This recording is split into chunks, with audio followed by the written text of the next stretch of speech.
11-10-24 के ईश्वरीय महावाक्य हैं। आज बाबा ने कहा, मीठे बच्चे, बाप की याद के साथ साथ ज्ञान धन से संपन्न बनो। बुद्धि में सारा ज्ञान घूमता रहे, तब अपार खुशी रहेगी। सृष्टि चक्र के ज्ञान से तुम चक्रवर्ती राजा बनेंगे। प्रश्न, किन बच्चों की प्रीत बाप से नहीं हो सकती? किन बच्चों की प्रीत बाप से नहीं हो सकती?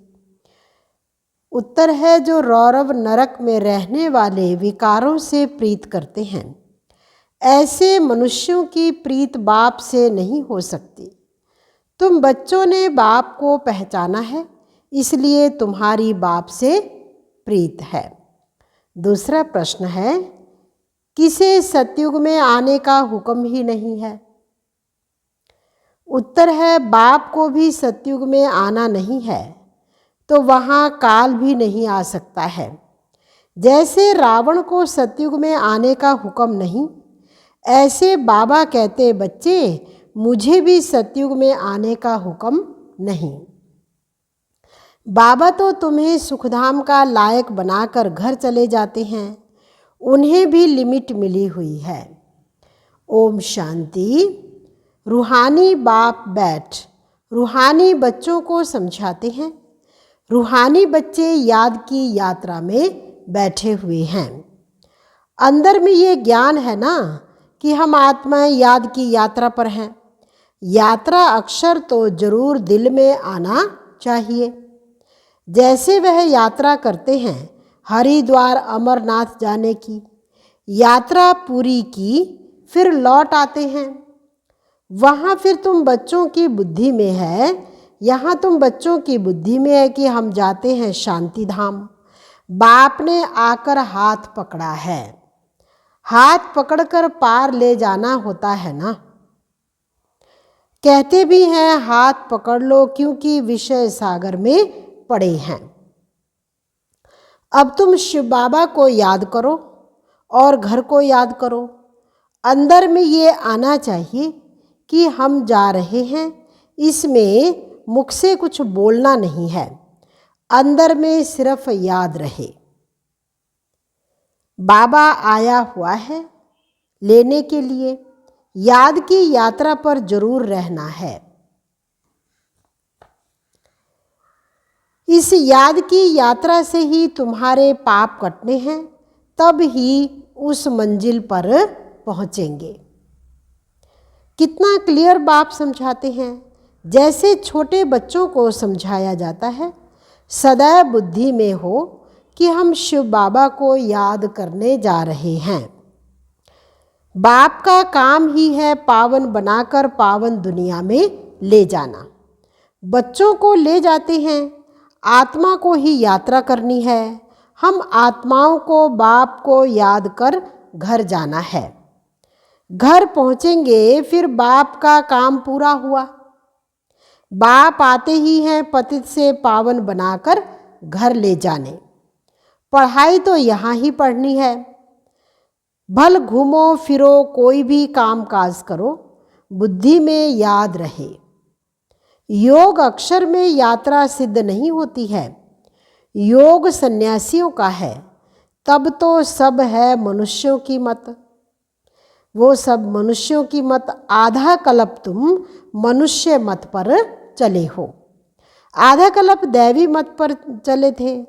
अभी तुमको मिलती है ईश्वरीय मत। योग अक्षर नहीं कहो, याद की यात्रा कहो। आत्मा को ये यात्रा करनी है, वह होती है जिस्मानी यात्रा।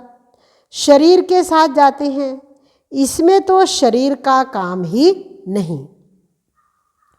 आत्मा जानती है हम आत्माओं का वह स्वीट घर है। बाप हमको शिक्षा दे रहे हैं, जिससे हम पावन बनेंगे।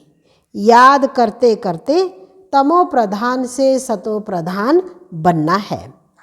यह है यात्रा।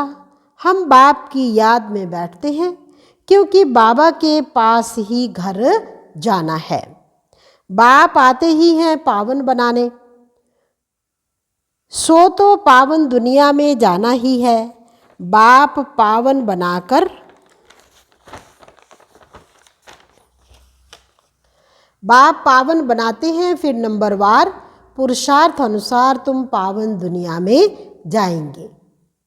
ये ज्ञान बुद्धि में रहना चाहिए। हम याद की यात्रा पर हैं। हमको इस मृत्यु लोक में लौटकर नहीं आना है। बाबा का काम है हमको घर तक पहुंचाना। बाबा रास्ता बता देते हैं। अभी तुम तो मृत्यु लोक में हो, फिर अमर लोक नई दुनिया में होंगे। बाप लायक बनाकर ही छोड़ते हैं। सुख धाम में बाप नहीं ले जाएंगे। इनकी लिमिट हो जाती है घर तक पहुंचाना। ये सारा ज्ञान बुद्धि में रहना चाहिए। सिर्फ बाप को याद नहीं करना चाहिए, साथ में ज्ञान भी चाहिए। ज्ञान से तुम धन कमाते हो ना। इस सृष्टि चक्र की नॉलेज से तुम चक्रवर्ती राजा बनते हो। बुद्धि में ये ज्ञान है, इसमें चक्कर लगाया है। फिर हम घर जाएंगे, फिर नए सिर शुरू होगा। ये सारा ज्ञान बुद्धि में रहे, तब खुशी का पारा चढ़े।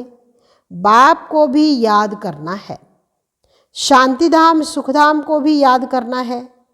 84 का चक्र अगर याद नहीं करेंगे तो चक्रवर्ती राजा कैसे बनेंगे। सिर्फ एक को याद करना तो सन्यासियों का काम है, क्योंकि वह इनको जानते नहीं, ब्रह्म को ही याद करते हैं। बाप तो अच्छी रीति बच्चों को समझाते हैं। याद करते करते ही तुम्हारे पाप कट जाने हैं। पहले तो घर जाना है, यह है रूहानी यात्रा। गायन भी है, चारों तरफ लगाए फेरे, फिर भी हरदम दूर रहे, अर्थात बाप से दूर रहे। जिस बाप से बेहद का वर्षा मिलना है, उनको तो जानते ही नहीं। कितने चक्कर लगाते हैं, हर वर्ष भी कई यात्रा करते हैं। पैसे बहुत होते हैं तो यात्रा का शौक रहता है। ये तो तुम्हारी है रूहानी यात्रा। तुम्हारे लिए नई दुनिया बन जाएगी, तो नई दुनिया में ही आने वाले हो, जिसको अमर लोक कहा जाता है। वहाँ काल होता नहीं जो किसको ले जाए। काल को हुक्म ही नहीं नई दुनिया में आने का। रावण की तो ये पुरानी दुनिया है। तुम बुलाते भी यहाँ हो।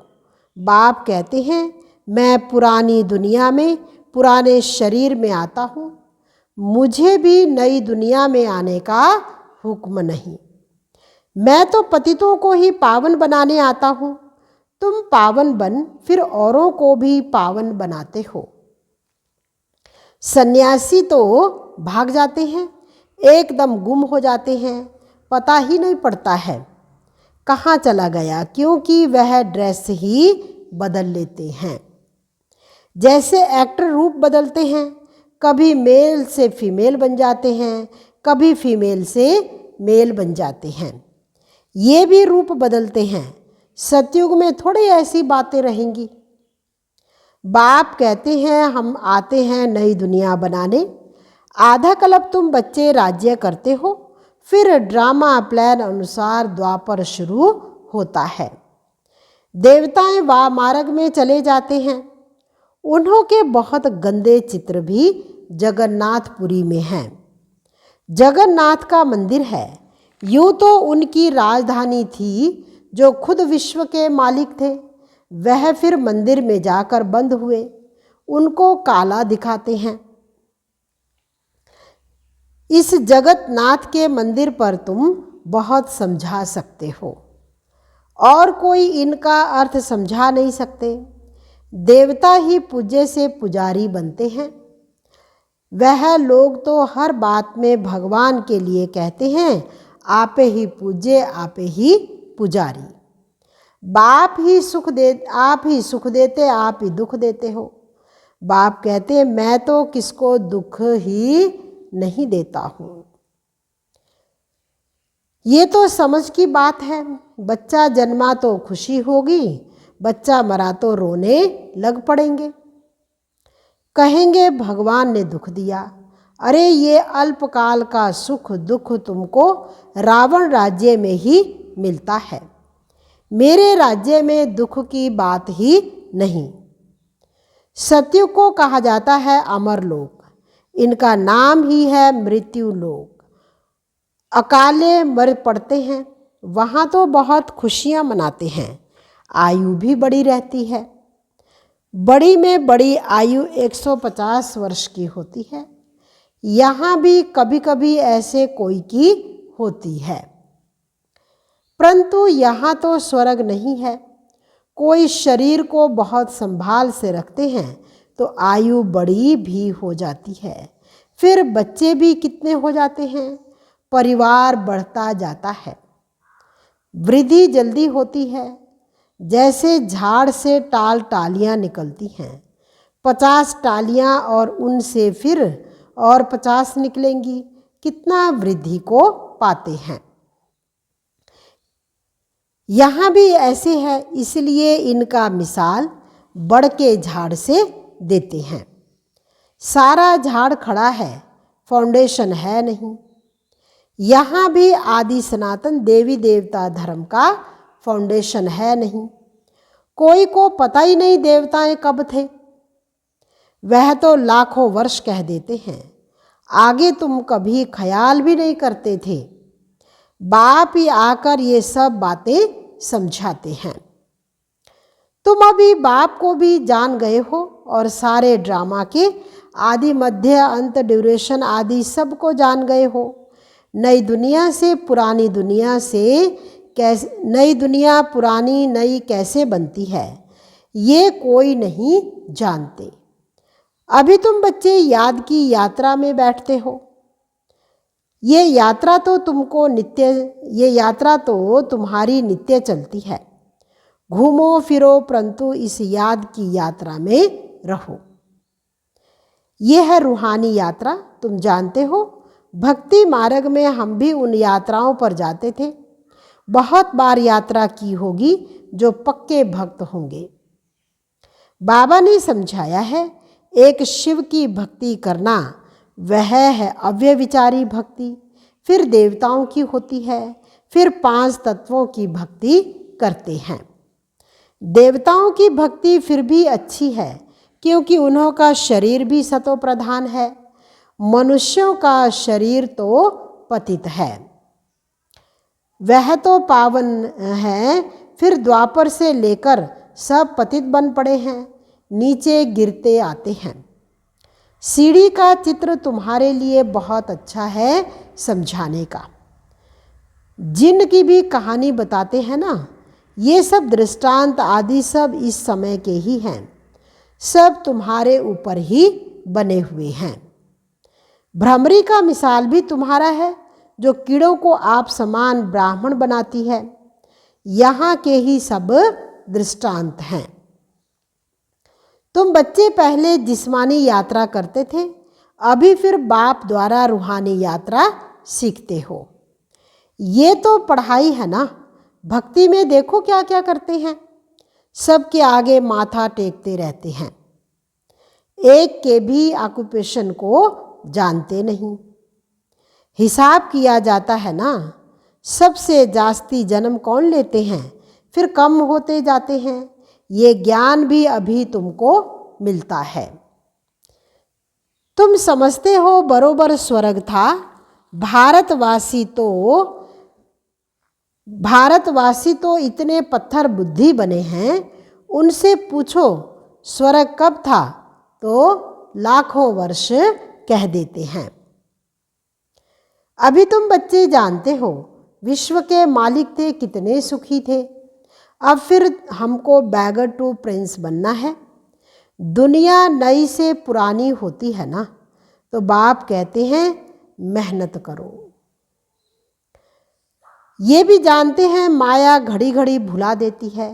बाप आते हैं समझाते हैं, बुद्धि में सदैव यह याद रखो, हम जा रहे हैं, हमारा इस पुरानी दुनिया से लंगर उठा हुआ है।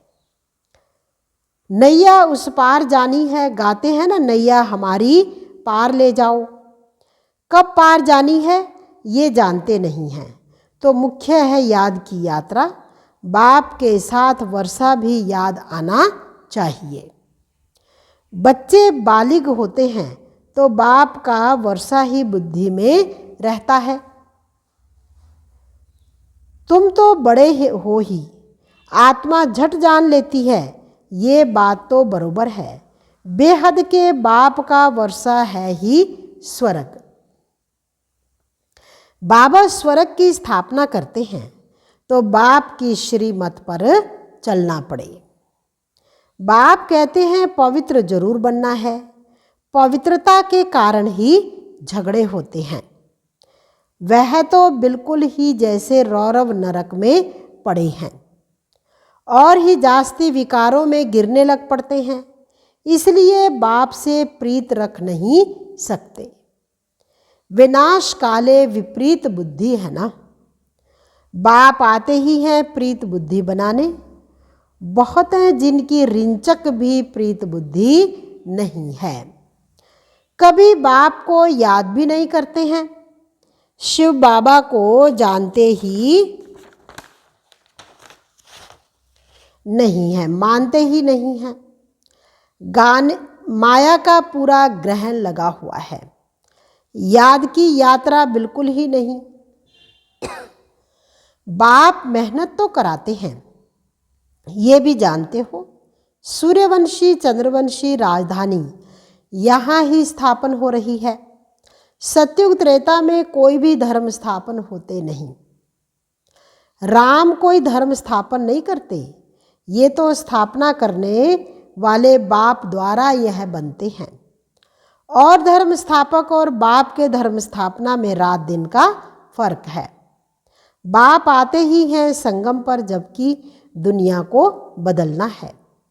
बाप कहते हैं कल्प कल्प कल्प के संगम युगे आता हूँ। उन्होंने फिर युगे युगे अक्षर रॉन्ग लिख दिया है। आधा कल्प भक्ति मार्ग थी, भक्ति मार्ग ही चलता है। तो बाप कहते बच्चे इन बातों को भूलो मत। ये कहते हैं बाबा हम आपको भूल जाते हैं। अरे बाप को तो जानवर भी नहीं भूलते हैं। तुम क्यों भूलते हो? अपने को आत्मा नहीं समझते हो। देह अभिमानी बनने से ही तुम बाप को भूलते हो। अब जैसे बाप समझाते हैं वैसे तुम बच्चों को भी आदत रखनी चाहिए। भभके से बात करनी चाहिए। ऐसे नहीं बड़े आदमी के आगे तुम फंक हो जाओ। तुम कुमारियां ही बड़े बड़े विद्वान पंडितों के आगे जाती हो तो तुम्हें निडर हो समझाना है। अच्छा, मीठे मीठे सिकिलधे बच्चों प्रति माता पिता बाप दादा का याद प्यार और गुड मॉर्निंग। रूहानी बाप की रूहानी बच्चों को नमस्ते। रूहानी बच्चों की रूहानी बाप दादा को दिलवा जान सिकवा प्रेम से नमस्ते। ओम शांति। धारणा के लिए मुख्य सार है, बुद्धि में सदैव याद रहे हम जा रहे हैं। हमारी नैया का लंगर इस पुरानी दुनिया से उठ चुका है। हम हैं रूहानी यात्रा पर। यही यात्रा करनी और करानी है। किसी भी बड़े आदमी के सामने भभके से बात करनी है, फंक नहीं होना है। देही अभिमानी बनकर समझाने की आदत डालनी है। वरदान, व्यर्थ व माया से इनोसेंट बन दिव्यता का अनुभव करने वाले महान आत्मा भव। महान आत्मा अर्थात सेंट उसे कहेंगे जो व्यर्थ व माया से इनोसेंट हो। जैसे देवताएं इससे इनोसेंट थे, ऐसे अपने वो संस्कार इमर्ज करो। व्यर्थ के अविद्या स्वरूप बनो, क्योंकि ये व्यर्थ का जोश कई बार सत्यता का होश, यथार्थता का होश समाप्त कर देता है। इसलिए समय, श्वास, बोल, कर्म सब में व्यर्थ से इनोसेंट बनो। जब व्यर्थ की अविद्या होगी तो दिव्यता स्वतः अनुभव होगी और अनुभव कराएगी। स्लोगन: फर्स्ट डिवीजन में आना है तो ब्रह्मा बाप के कदम पर कदम रखो। फर्स्ट डिवीजन में आना है तो ब्रह्मा बाप के कदम पर कदम रखो। सार था मीठे बच्चे, बाप की याद के साथ साथ ज्ञान धन से संपन्न बनो। बुद्धि में सारा ज्ञान घूमता रहे तब अपार खुशी रहेगी। सृष्टि चक्र के ज्ञान से तुम चक्रवर्ती राजा बनेंगे। ओम शांति।